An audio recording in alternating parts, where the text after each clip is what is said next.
Magandang araw sa kanila lahat. Kung maaari po bang magtanong ng ilang mga katanungan sa ating nagbigay ng kanyang privilege? Opo, opo. Unang-una, nagpapasalamat tayo na ito'y naisiwalat ng ating kasamahan sa Senado, yung usapin ng Juvenile Justice Welfare Law of 2006 and amended noong 2013. Una sa lahat, tayo ay nakikiisa sa kanya sa usapin ng pangangailangan ng hustisya, lalo na sa mga naging biktima ng mga krimen o kaya mga kilos ng mga kabataang nasasangkot o minor de edad na nasasangkot sa criminal activities. Tama lang na dapat ang mga nagkasala ay nananagot. At marahil ay maraming kinakailangan ding liwanagin o linawin sa usapin nung ano nga ba ang tunay na mga probisyon o tunay na mga posibleng mga pag-implementa ng batas at ikumpara ito dun sa mga hindi tama o kaya disinformation. Unang-una sa lahat, hindi po tama at hindi ito naaayon sa batas na walang pananagutan ang kabataan na nagkakasala. Number 1. Number 2, hindi rin tama na ang nagkasala sa batas na menor de edad ay dapat pakawalan. Number 3, hindi rin tama na kapag ikaw ay below 15 at up to 9 years old at ikaw ay nagkasala, ay dapat kang pakawalan. Maliwanag, noong 2006 na ipasa yung batas, nakita ang ilang mga naging problema sa implementasyon ng batas. Kaya noong 2013, ito ay inamendahan under the chairmanship then of now Senate President Chis Escudero. He was the chairperson of the Senate Committee on Justice. Ngayon, siguro isang tanong. Ang unang tanong, maaari bang masabi na oo, may kakulangan ng batas, ngunit mas marami ang kakulangan sa implementasyon kaysa sa batas mismo? Una po, linawin ko po sa ating kaibigan, Senator Kiko Pangilinan, wala po akong sinabi na kulang ang batas. Ang sabi ko po ay napakaganda ng batas na ito. Hindi lang po siya napapanahon ngayon. Sa pangalawang tanong po, totoo po yan sa maiksing panahon ko po dito sa Senado, napakadami pong magagandang batas. Sobrang gagandang batas, hindi po talaga na-implement. Hindi lang po sa usapin na ito. Usapin lang ng agrikultura, number 1 na yun. Public information, number 2 na yun. Pero ito pong tanong niyo po, totoo po yan. Implementasyon ang kulang. Pero alam niyo naman po sa buhay ng... Ito lang po, opinion ko lang po ito, no? Dahil ako po ay hindi ko naman po itinatago na tayo po'y galing dyan sa ganyang klaseng buhay. Yung mga ganito po kasi, alam niyo, minsan iisipin natin ang mga kriminal bobo, kriminal tanga, kriminal lang isip. Gusto ko pong sabihin sa inyo, nagkakamali po tayo. Yan ho ang mga pinaka may brilliant mind, ano? Kung gusto nilang gumawa ng krimen at gusto nilang gamitin po talaga yung mga bata, talaga pong magagamit po nila. Kaya ulitin ko po, Senator Kiko, wala po akong nakitang hindi maganda sa batas po ninyo. Ako po'y naniniwala dito sa batas po ninyo. Kaya lang po, kailangan po natin mag-adjust po sa panahon po ngayon. Maraming salamat sa paliwanag at sa kasagutan. Kanina nabanggit nung in-interview na kabataan na kaya nila ginawa yung batas, kriminalidad. Kaya sila gumawa ng krimen ay dahil hindi sila mapaparusahan. Tama yun, hindi ba? Tama yung yung bitiw na salita. Tama ba yun sa ilalim ng batas na pag sila'y gumawa ng kriminalidad o krimen ay hindi sila mapaparusahan? Sa usapin po ng, kasi ganito po yan, napakaganda po nung inyo pong katanungan.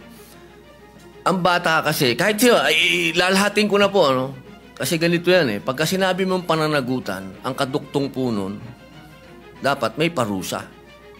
Kasi kung pananagutan, oo, may pananagutan, sinabihan siya, ginawa mo yan, kaya ganito muna ang mangyayari sa'yo, dadaling ka muna dito sa Bahay Pag-asa, dadaan ka dito sa matinding intensive na masasabi nating psychological and moral and lahat na po, sabihin natin. Alam niyo po, Senator Kiko, sa 3 years and a half ko po sa Bilibid, hindi ko naman po nila lahat, pero wala na pong pinakamagagaling na artista kundi kriminal. Kapag kaharap niyo po yan, lahat ng drama, lahat na po, sabihin niyo po, lahat ng kalungkutan, lahat ng pinagdadaanan niya, sasabihin sa inyo. Pero pag talikod po ng nag-i-interview dyan, halimbawa ng empleyado yung sabihin gwardiya, o ng probation officer, pag talikod po nun, pagbalik nyo sa selda, bubuksan yung wallet niya, papakita sa iyo yung dyaryo, ito ang pinatay ko, pare. Ganyan po ang criminal mind. Hindi ko naman po inilalahat. Pero, pagka sinabi po natin kasi ng pananagutan, dapat nagbabayad ka ng kasalanan. Hindi lang binasa sa'yo. Hindi yung parang gumawa ka ng isang karumal-dumal na krimen, ito po nakita ko po ito dahil ako po ay kagyat na pumunta sa Camarines Norte nung ni-rape nila yung batang, ano po ito Senator Kiko magkakaibigan po ito. Yung babae ni-rape nila, binidyo nila, lahat, pinatay, lahat po, binidyo, hanggang naagnas yung bata, binidyo. Pagdating po, kasama po ako doon, nung dinala po doon sa Bahay Pag-asa, ang sabi nung bata, hahantingin ko kayo, sabi doon sa mga, papatayin ko kayo, sabi doon sa mga pulis. Ilang taon yung batang? 13 po. At ilang taon yung grupo sila, hindi ba? Grupo po. 13, 15, yung isa po, 16. Yung bata pong ni-rape nila, 13 din. Okay. Kaya ako tinatanong yun, dahil yung bitiw na salita ng bata dito sa video na sinasabing ginawa namin ng krimen dahil alam namin hindi kami mapaparusahan, ay maling impormasyon. Hindi tama na hindi sila mapaparusahan. At yung mga edad 16, 15, oo, menor de edad, pero maliwanag sa batas na maaari silang litisin bilang mga nasa hustong gulang na kapag napatunayan na meron silang discernment. At ang katunayan niyan, yung magwad killings, dahil sila ay menor de edad nung naganap, pero sila ay 16 at 17, sila ay nilitis bilang mga nasa hustong gulang at sila'y nakakulong ngayon. In other words, hindi tama yung sinasabi na dahil menor de edad, hindi pwedeng parusahan. Dahil yung dalawang involved sa magwad killings, pinarusahan. Nakakulong ngayon. Yun ang puntong isa. Ayaw nating mangyari ang mga ito. Dapat lang mabigyan ng hustisya ang mga biktima ng karumal-dumal na krimen na galing sa menor de edad. Subalit hindi tama pag sinabing kapag menor de edad dapat pakawalan, number 1, dahil pag pinakawalan yan, labag sa batas yan, at dapat parusahan yung mga nagpapakawala ng mga menor de edad na nagkasala. Yan ang batas. Iba ang batas, iba naman ang implementasyon. Yung nagsasabi namang pinakikita yung birth certificate, may pananagutan din ang mga magulang sa ilalim ng batas. At yung mga nagsasabing ginagamit ng mga bata, may pananagutan din sa nasabing batas. In fact, ang parusa dun sa mga gumagamit ay yung maximum na maaaring maging parusa dun sa krimen na isinagawa ng mga bata at ginamit ng mga sindikato. Ito'y madaling sabihin, parusahan yung bata, ginagamit ng mga sindikato. Bakit hindi habulin yung mga sindikato? Kasi mas madaling parusahan yung bata. Mahirap parusahan yung mga sindikato. Dahil yun, makapangyarihan. Yung bata, vulnerable.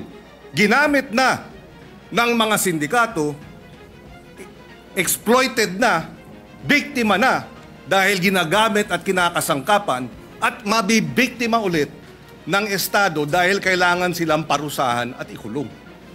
Kaya, kinakailangan marahil ay balansehin natin. Sa usapin ng unang-una, yun nga ba talaga ang sinasabi ng batas? Allow me to read some of the provisions. Parents shall be liable for damages unless they prove to the satisfaction of the court that they were exercising reasonable supervision over the child. Ibig sabihin, may pananagutan ang mga bata, ang mga magulang. Meron ding maliwanag na usapin. Pananagutan ng mga gumagamit sa bata, Section 20C. Any person who in the commission of a crime makes use, takes advantage of, or profits from the use of children, including any person who abuses his authority over the child, shall be, or instigate the commission of the crime, shall be imposed the penalty prescribed by law for the crime committed in its maximum period. So kung ginamit sa droga, maximum sentensya sa usapin ng illegal na droga ang ipapataw dun sa mga magulang o sa mga adults, sa mga sindikato na gumagamit sa mga bata. Again, ihiwalay natin yung implementasyon ng batas. Kung mayroong mga kakulungan, dapat managot sila. Pero iba naman ang batas mismo. Opo, katulad po ng sinabi ko kanina, wala po akong nakitang hindi maganda po sa batas po na ginawa po ninyo. Sa umpisa pa lang po ng aking talumpati, ay yan na po kagad. Sinabi ko po ay napakaganda. Yun lamang po sa usapin, doon lamang po sa edad. At yun po talaga ang aming intensyon na bumaba po ito. Dahil sa nakita naman po natin, talagang yung mga nakakagawa po ng krimen ngayon ay nasa ganung edad na po. Huwag niyo pong isipin na ang aking amenda ay para guluhin o sirain ang honor ng batas po na yan. Hindi po. Ako po ay isang ayon dyan. Yung lamang pong provision na yun. Kailangan lang naman po talaga nating pag-aralang mabuti dahil sa ngayon po talaga aming ginagalang at mahal na Senador Kiko Pangilinan, iba po kasi ang pinanggagalingan natin. Kayo po ay magaling na abogado. Kayo po ay nasa, medyo ironic lang kasi kayo ang nasa posisyon ng akusado. Ako naman ang nasa posisyon ng biktima. Pero iisa lang po yung ating mithiin, proteksyon na ng mga bata. Bata. Opo. Pero yung mga nakagawa po ng mga heinous crime, hindi ko po talaga matatanggap na tatawagin nating mga bata itong mga ito. Tama po yan. At kaya nga nakalagay din sa batas, kung sila ay kumilos at magkaroon ng discernment at kumilos na parang mga tulad ng mga nasa hustong gulang na, from 18 to 15, dapat litisin bilang mga nasa hustong gulang na. At yung 15 and below naman, pagka serious offenses, pwede silang mandatory confinement for a period not less than 1 year. Ibig sabihin, sila ay involuntarily confined for a period of not less than 1 year. So hindi tama pag nagkasala ng rape, ng homicide, ang mga minor de edad na ang edad ay 15 and below, sinasabi ng batas, mandatory confinement of not less than 1 year. Pwedeng maging 2 years, Pwedeng maging 3 years, depende sa magiging pasya ng hukom. Pero hindi tama na sabihin, pagka 15, 14, 13, 12, nag-rape, dapat pakawalan. Labag sa batas yun. Ngayon, nais ko rin ipaliwanag at ilagay sa records po natin. Narito si Senator Sherwin Gatchalian. Nung siya ay mayor, full implementation ng Juvenile Justice Welfare Law ang kanyang inimplementa. At naalala ko na 70%, if I remember right, nung mga nabigyan ng pangalawang pagkakataon dahil nagkasala na diversion program ay nanumbalik sa normal na buhay at nagkaroon na ng maayos na pamumuhay. In other words, nais din natin malaman pagdating sa committee hearing, dito sa batas na ito, ilan ang mga nakinabang at nagkaroon ng pangalawang pagkakataon at nagbago ng buhay. Dahil yun naman ang kabila nung sinasabing benepisyo at kahalagahan ng batas na ito. Dahil kung wala ang batas na ito, lahat ng mga nagkasala diretso sa kulungan kahit 9 years old at isasama sa mga hardened criminals. Pero dahil sa batas na ito, hindi na hinahalo sa hardened criminals, sila ay inilagay sa isang diversion program. And Senator Win Gatchalian, in fact, I remember during the debates in his first term, was supportive of adding budgetary support for the full implementation of this law. Kaya we welcome this opportunity to debate this dahil dalawa ang punto rito. Merong mga biktima na dapat talagang tugunan at bigyan ng suporta dahil sila ay biktima ng mga nagkasalang minor de edad. In fact, on record, may pananagutan ang DSWD sa mga pamilya ng biktima. Nakalagay yan sa batas na kinakailangan bigyan ng assistance, counseling ng DSWD ang pamilya, kamag-anakan ng mga naging biktima ng karumal-dumal na krimen at iba pang mga kriminalidad na kilos ng mga minor de edad. And therefore, we welcome this opportunity na magkaroon talaga ng diskusyon, makita ang maganda sa batas, makita ang kakulangan sa implementasyon, at tingnan din natin itong usapin ng lowering of the age. Ako, ang punto ko, palagay ko, masyadong mababa ang 10 years old. Although even if you're 10 years old, again, uulitin ko, at ikaw ay nag-commit ng rape, minimum 1 year mandatory confinement. Pwedeng ma-extend dahil yan naman ang sinasabi ng batas. Ako po ay naliligayahan sapagkat kayo po ay bukas sa debate at pagdiskusyonan. Yan naman po yung lagi naman natin dito yan sa Senado. Tayo'y open sa kahit anong amendment, sa kahit anong gusto niyo pong gawin. Ang kailangan lang po natin talaga, katulad po nung sinabi ng aking talumpati kanina, kailangan po itong marinig, kailangan itong pag-usapan, kailangan ang mga biktima ay marinig din sa komite. Kung ito po ay pag-uusapan na sa komite ni Senator Alan Peter Cayetano, mas maganda din po na marinig din sila. Alam nyo, mahal na kaibigan, Senador Kiko Pangilinan,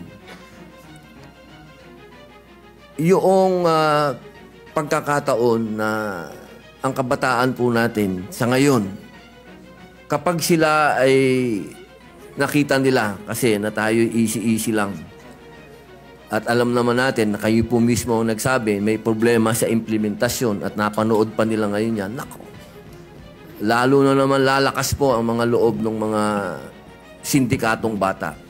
Ako po'y kanina, habang nag-uusap po kami ng aking legis, sabi ko sa kanila kanina, alam niyo kung yung mga brilliant mind na mga criminal minds na yan, kung ito ay kanilang i-exploit, talagang mag-aalaga ka talaga ng mga batang wala na sa kanilang pag-iisip. Ito lang pong pagpapababa natin ng edad, ito po ay kailangan meron din tayong ganong warning na sana po buksan din po natin ang isip natin sa usapin ng kailangan na. Hindi po wala kang kailanman nasasabihin sa inyong ako'y kontra sa mga bata o hindi. Doon lang ako sa karumal-dumal, doon lang ako sa hinus. Doon lang ako sa hindi masikmura. Ako na to, ako na po ito, hindi ko masikmura. Si Robin na po ako, Nakita ko na ang worst of the worst. Sabihin nyo na. Pero ako hindi ko masikmura.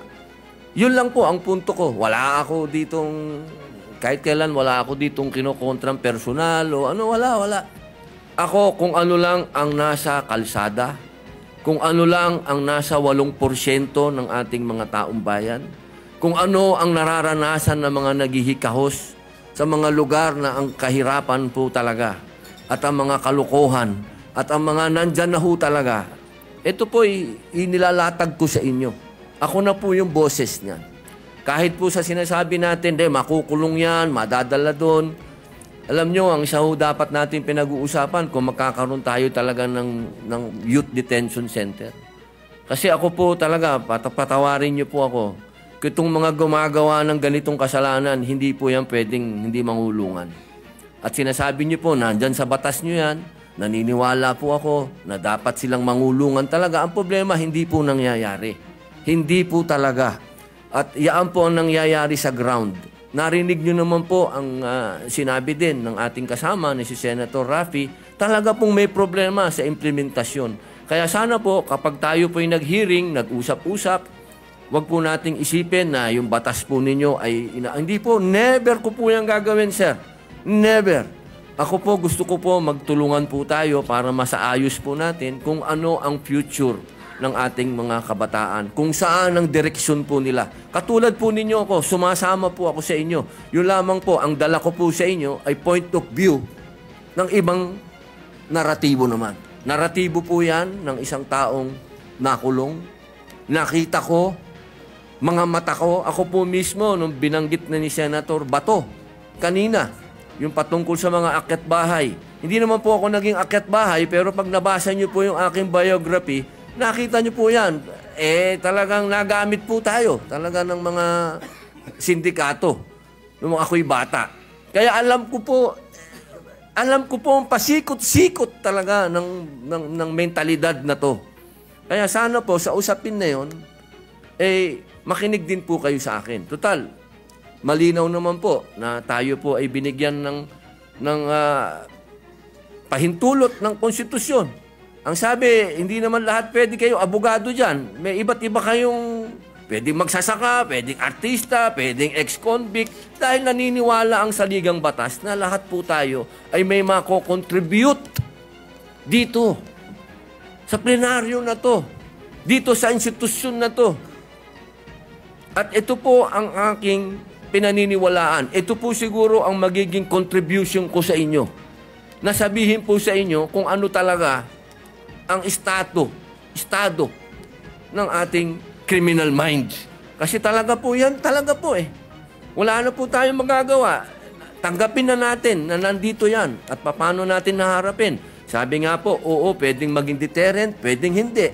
Ang kailangan lang po talaga ay malinawan natin na may parusa. At sabi naman nyo, sa batas ninyo, malinaw ang parusa. Ang problema po, hindi yan ang nangyayari sa ground. Kaya kailangan po talaga nating rebisahin. Kailangan po natin talagang pag-usapan. Kailangan po nating upuan. Kailangan natin itong pag-usapan ngayon na. Huwag nating i-delay. Ang hinihiling po natin, mag-hearing na. Pag-usapan na po ito dahil nangyayari na po natin. Dahil kailan lang yung rape doon sa Quezon City na pinatay yung bata na 8 years old.